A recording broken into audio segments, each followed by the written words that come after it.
ورحمۃ اللہ وبرکاتہ۔ اعوذ باللہ السمیع العلیم من الشیطان اللعین الرجیم۔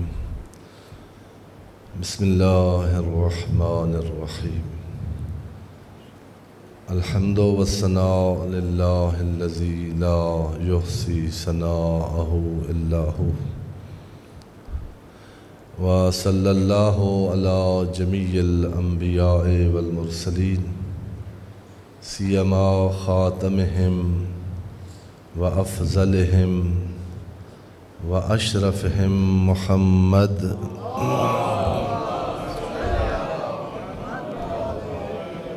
وعلی آلہ الاطیبین الانجمین، لا سیما بقیۃ اللہ فی الارضین، بہم نتولا ومن اعدائہم نتبرأ الی اللہ۔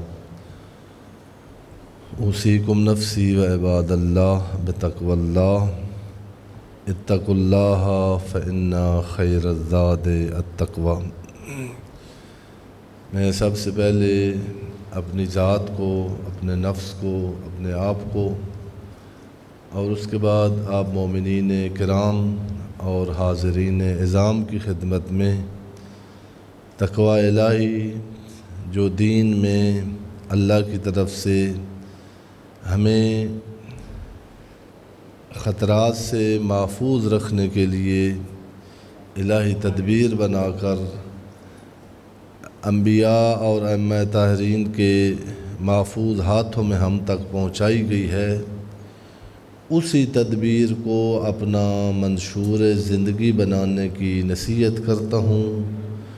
اسی منشور کے مطابق اپنی زندگی کو گزارنے کی دعوت دیتا ہوں، اور تقوی الہی کو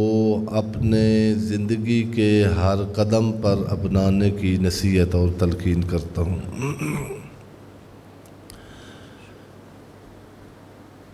پچھلے خطبے میں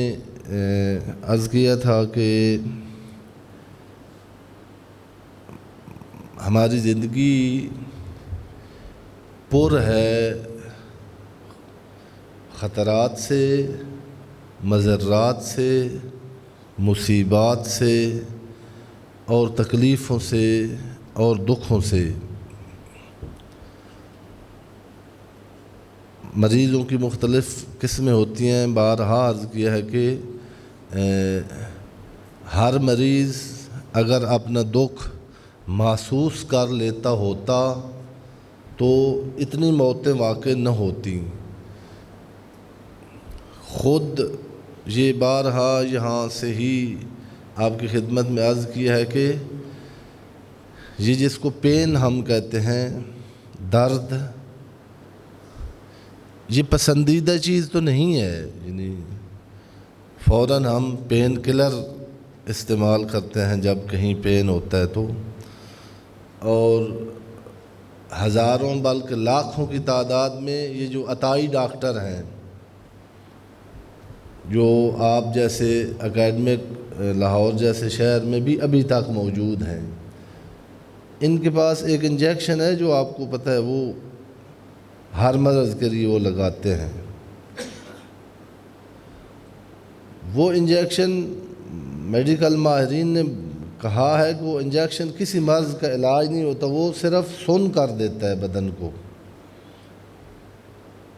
جو تکلیف محسوس کر رہا ہوتا ہے مریض، ایک موقت، ایک لیمیٹڈ، ایک محدود، اس کو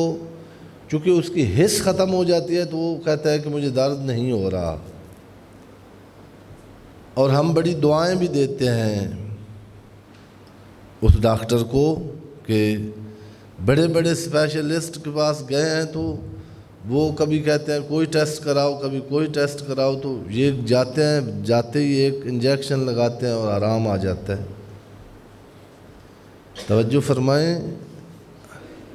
یہ پڑھے لکھے افراد کے منہ سے بھی یہ سنا گیا ہے، پڑھے لکھے افراد کو یہ کرتے ہوئے دیکھا گیا ہے۔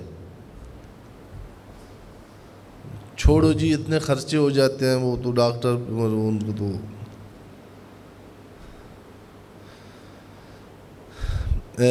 یہ جو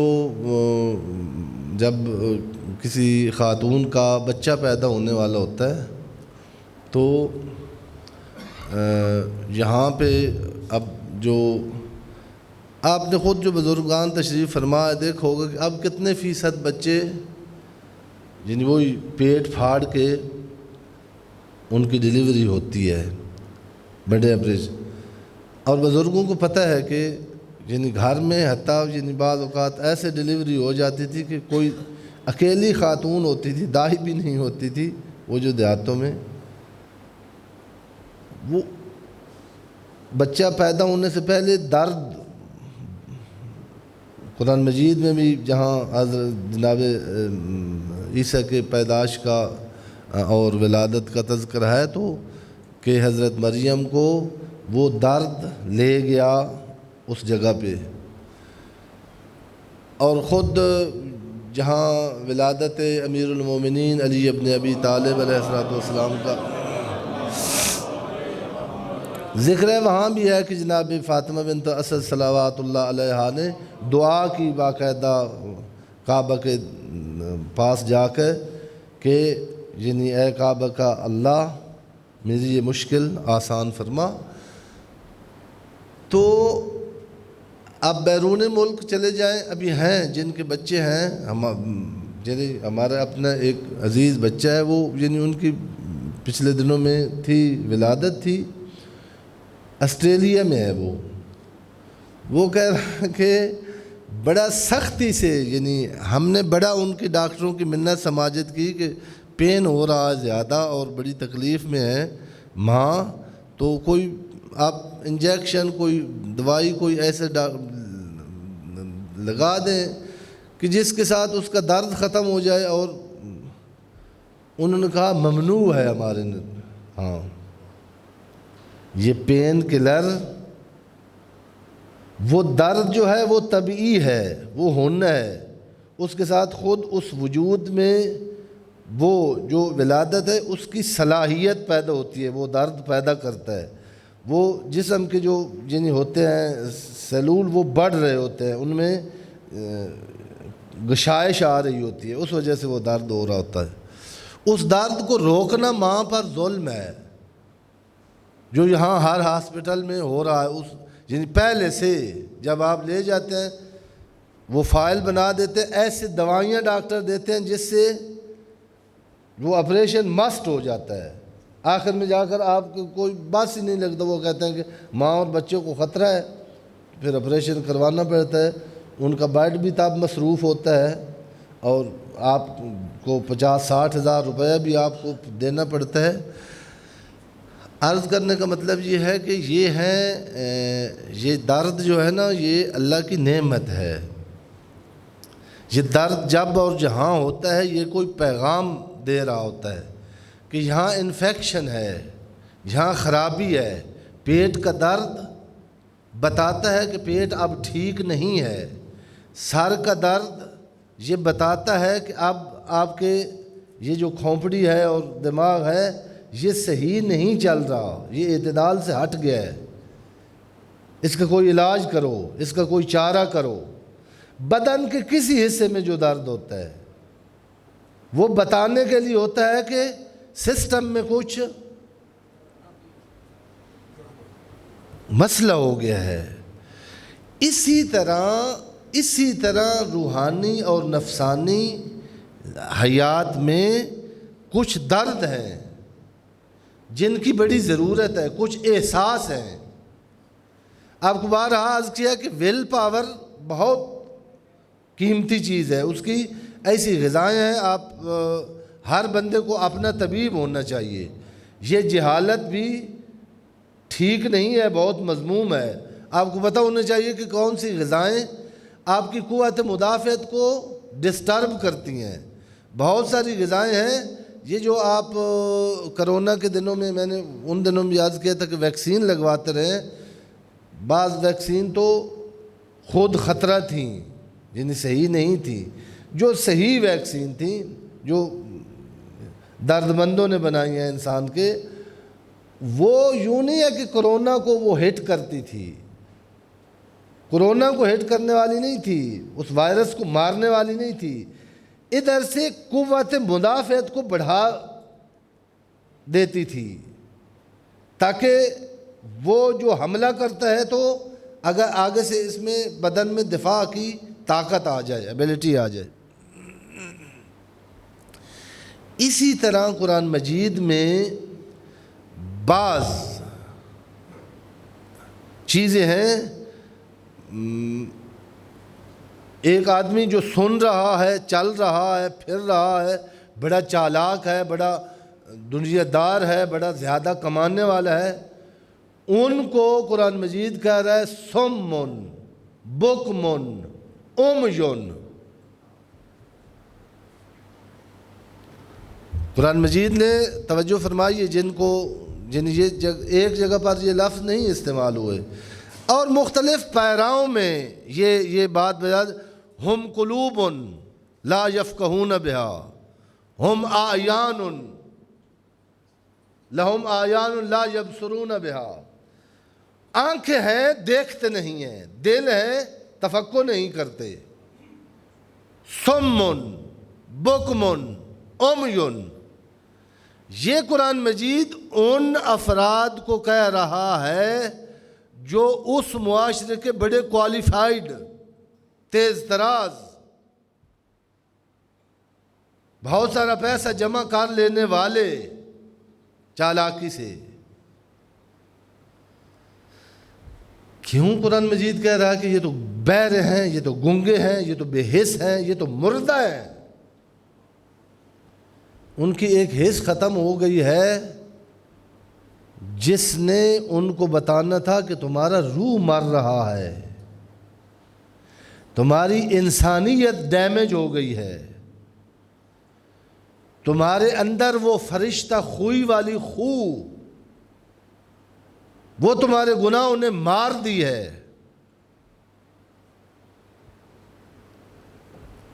انسان فرشتے سے بڑھ کر ہے تو اس کا مطلب یہ ہے کہ فرشتہ خوئی اور وہ عصمت انسان کے اندر موجود ہے۔ نہیں اگر اعتبار آ رہا تو بارہا عرض کیا ہے، رات کو یہاں دعائے کمیل کی محفل تھی، وہ جو حاضرین محفل تھے ان میں سے جنہیں 2-3 تو پہلی صف میں بیٹھے ہیں، جتنا اجتماع تھا آپ کو عرض کیا کہ یہ مناجات کی جو کمی اپنی زندگی میں نہیں محسوس کرتا، جس کے دن گزر جاتے ہیں، ہفتے گزر جاتے ہیں، مہینے گزر جاتے ہیں، سال گزر جاتے ہیں، روزہ نہیں رکھتا کہ مجھ سے بھوک برداشت نہیں ہوتی، لیکن سال گزر گیا ہے اور اس کو محسوس نہیں ہو رہا کہ میری آنکھ سے آنسو نہیں آیا۔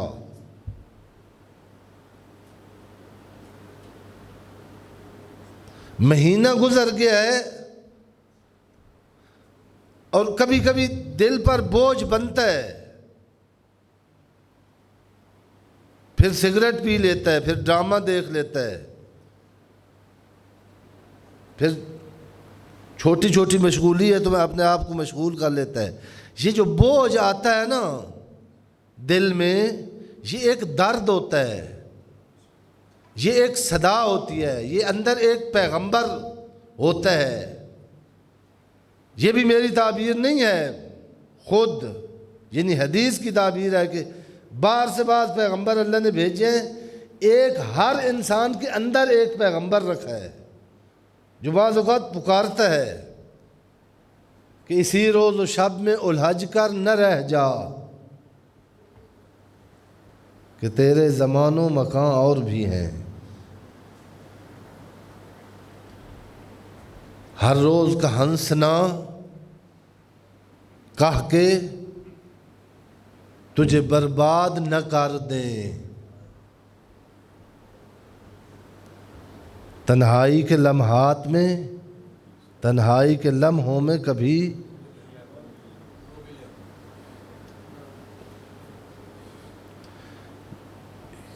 یہ میں نے آپ کو عرض کیا تھا کہ کم از کم اور کوئی دلیل آپ کو دعائے کمیل کی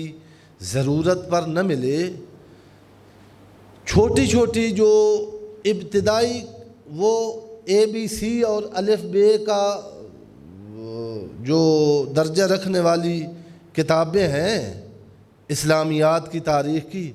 اس میں آپ جو پیغمبر کے بارے میں، جو جناب سیدہ کے بارے میں، جو علی ابن ابی طالب علیہ السلام کے بارے میں آپ نے پڑھا ہے، اس میں مگر آپ کو یعنی کوئی ایسی کتاب ہے جس میں نہ ملتا ہو کہ جناب امیر جب آدھی دنیا کے حکمران تھے تو رات کو نخلستان میں جاتے تھے، کنویں میں اپنا منہ ڈال کے فریاد کرتے تھے۔ غار حرا میں نے بارہا عرض کیا ہے کہ غار حرا حاجیوں نے جا کے دیکھا بھی ہے، بہت سارے ادھر گئے نہیں ہیں، ابھی نہیں جا سکتے جب راہ بنا ہوا ہے۔ یہ ضرورت تھی تو تب پیغمبر غار حرا پہ جاتے تھے یا الیاذ باللہ فارغ تھے؟ کام ان کو وقت کی اہمیت کا نہیں پتہ تھا، ان کو اپنے زوجہ کے پاس رات کو ٹائم دینے کا اہمیت کا پتہ نہیں تھا، انہوں نے ہمیں بتایا ہے۔ یہ 40 راتیں مسلسل غار حرا میں جانا، اور کوئی نہ بتا سکے تو جناب امیر نے تو نہج البلاغہ میں بتایا کہ کیا کرنے جاتے تھے، کیا کیفیت ہوتی تھی۔ جناب سیدہ نے بارہا بتایا کہ جناب امیر ہر رات محراب عبادت میں ان کی کیفیت ایسے ہو جاتی تھی جیسے جسم سے روح پرواز کر گئی ہے۔ آپ میرے بھائی اور بزرگوں تھوڑا گنے کا بھلا اپنا یہ جو ہفتہ گزرا ہے، اس میں کتنی بار وہ کیفیت تو ہماری پیدا نہیں ہو سکتی، اس کے لیے تو معرفت علی چاہیے، لیکن ہم اس کے شیعہ جو ہیں، ہم ان کے پیروکار جو ہیں، ہمارے لیے جو ان کو حجت بنا کے بھیجا گیا ہے، ہماری رات میں کتنا وقت محراب عبادت میں یہ کہتے ہوئے گزرتا ہے اللہم اغفر لی الذنوب التی، یہ دعائے کمیل ایک تو ہماری وہ ضرورت پوری کرتی ہے جو کائنات کی کوئی چیز پورا نہیں کر سکتی، ہمیں وہ سکون عطا کرتی ہے دعائے کمیل جو کائنات کی کوئی فیسلٹی، آپ کو اچھا ڈاکٹر، اچھا مکان، اچھا لباس، آپ کے بچے، آپ کی ازواج، یہ ایسے ہے جیسے آپ کبھی کرتے نہیں ہیں، یعنی خود علامہ طباطبائی کی تعبیر کے مطابق بچے کو جب سکول بھیجتے ہیں نا آپ چھوٹے بچوں کو، ویسے اسلام تو کہتا ہے کہ 6 سال تک بچے کی سکول اس کی ماں اور باپ کی گود یہ ہو، ماں کا کردار دیکھے 6 سال تک بچہ، وہاں سے مسلمان بن کر سکول جائے۔ آپ جو انگریزوں کا بنا ہوا سکول ہے اس میں جب 3 سال کے بچے کو بھیج دیں گے پھر توقع نہ رکھیں کہ وہاں سے کربلائی بچے نکلیں گے، وہ مخالف دین، وہ کمیونسٹ، وہ سیکولرزم کے قائلین جو ہیں ہمارے معاشرے میں وہ پیدا ہوں گے۔ آپ کو عرض کیا کہ وہاں وہ جو ٹیچر ہوتے ہیں نا، انہوں نے بچوں کو، چونکہ وہ ماں سے بچھڑ کے آیا ہے نا، تو وہ کھینچتا ہے، ماں کا جو مامتا ہے اس کو تڑپاتی ہے، اس کو رلاتی ہے، وہ چیخیں مارتا ہے، اس کو دنیا کی کوئی چیز وہاں سکون نہیں عطا کر سکتی۔ انہوں نے ماہرین ہوتے ہیں ان سکولوں میں، چھوٹے بچوں کے سکولوں میں، جو اس کو چھوٹی چھوٹی چیزیں دیتے ہیں تاکہ یہ جو اس کا وہ جو احساس درد ہے ماں کی جدائی کا وہ ختم ہو جائے، اور کر لیتی ہیں ختم۔ وہی جو چیخ رہا تھا اور نہیں گھر چھوڑ رہا تھا، 2-3 دنوں کے بعد، 1 ہفتے کے بعد آپ دیکھتے ہیں کہ وہی ہنس رہا ہے، کود رہا ہے، مسکرا رہا ہے، ماں کا نام ہی نہیں لیتا۔ یہ دنیا کے تھکیڑوں نے آپ یہاں دنیا کے نہیں ہیں، آپ آپ عالم ذات سے آئے ہیں۔ آپ کے دل کو سکون صرف ذکر الہی سے مل سکتا تھا، لیکن یہاں کی مکان، بیٹا بیٹی، جوانی، صحت، چند دن کی عزت، یہ وہ چھوٹے چھوٹے وہ کیا کہتے ہیں، لولی پاپ کہتے ہیں، یہ دنیا نے آپ کے منہ میں دے دیے ہیں، اور اب شب جمعہ آتی ہے تو آپ کو دعائے کمیل کی ضرورت ہی محسوس نہیں ہوتی۔ اتنا اس چیخے مارنے والے بچے کو اتنا مصروف کر دیا ہے اس ماہر شیطان نے کہ اب وہ ماں یاد ہی نہیں آتی، اب وہ دلوں کا سکون، اب وہ الا بذکر اللہ تطمئن القلوب کی آواز، اس کو میرے بھائی اور بزرگوں، اگر جنہیں آپ علی کے شیعہ ہیں تو دعائے کمیل کا اب یعنی ہم پولیس تو نہیں ہے کہ کم از کم ایک ہفتے میں ایک رات رکھیں، اور وہ شب جمعہ دین میں رکھی ہوئی ہے کہ جی بھر کے روئیں۔ اس لیے رونا مذموم ہے کہ میرا مکان نہیں ہے، میری بیٹی جوان ہو گئی ہے تو میرا کیا بنے گا، بیٹا جوان ہو گیا ہے اس کے لیے مکان نہیں ہے۔ یہ مشرک ہے جو یہ اس لیے روتا ہے نا کہ بیٹا پیدا ہو گیا، میں کدھر سے؟ جس نے پیدا کیا ہے وہ زندہ ہے، وہ حی و قیوم ہے، وہ سمیع اور بصیر ہے، اس نے تو جس سے زیادہ اس کو اپنی مخلوق کا خیال ہے۔ تو اپنے بچوں کا رب نہ بن، تو اپنے اللہ کا عبد بن، ربوبیت اس پر چھوڑ دے۔ تیری شب جمعہ بھی وہ ربوبیت کی فکر میں گزر جاتی ہے۔ تو کیا کر سکتا ہے بیٹے کا؟ تو کیا کر سکتا ہے اپنی بیٹی کا؟ تجھے کل جاننا ہوگا، تجھے اسرائیل لینے آ جائے گا، اس بیٹی اور بیٹے کے ہاتھ کھلے رہ جائیں گے، یہ ہاتھ ملتے رہتے ہیں۔ اگر تیری گھر میں آدھی آدھی رات بیٹی تیرے دعائے کمیل